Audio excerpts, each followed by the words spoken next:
بسم الله الرحمن الرحيم دعوة يا الملك وشوطة من كتر دوادة وركع عالم كودة وقوين تعرف ما أنتوا أفريقيا طبعا كبيش لبعضون تونتون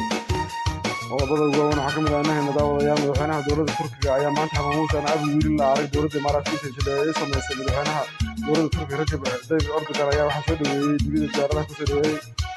دقيسة بن سيد المهيان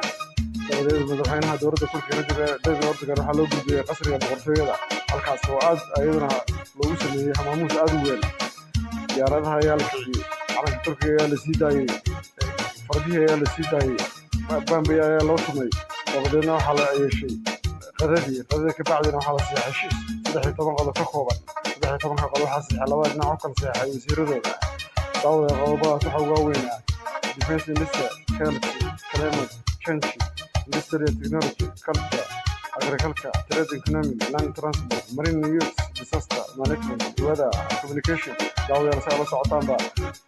بريها وحنا سوكر بين مريكان كي دولة خليج وكل شيء. دولة السعودية واحد وكل يمكن مع MBS إنه شجالك أدو كردي قيميسي. تحريرنا يانت عن الصادق عن دولة مريكان كا. لهنا مريكان مرة مطلوبة. وحلو سمنشر هماموس سفر وري وحكتين في الدولة. boqortooyada dalka Sacuudi Arabiya taasna ma dhicin John Biden oo ka qabsaday arrintaas dawladda beddelkii Mareykanka ay ku carari jireen midowga Yurub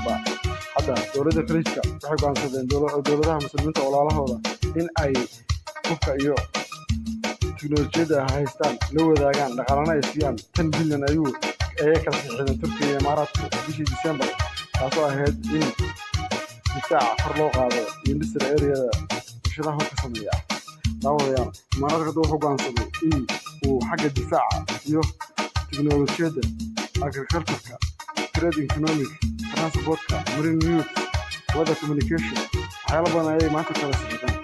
halkaas waxa ka cad in galbeedka kala jirteen iyo imaaraadka wuxuu doonayaa in gantaalaha difaaca uu sameeyo dowladda Turkiga ay ka iibiyaan sida kole diyaaradaha beerqaad B2B3 dowladda imaaraadka hadda waxaad u moodaa in dowladda Turkiga ay gacanta isku dhigeen halkaasna Mareykanka waxa loo gacan hayay galbeedkiiba ku beenta xunaa oo hubka falsa lacagooda ugu gurin jiray dowladaha muslimiintana oran jiray Hungariya bye in maanta halkaas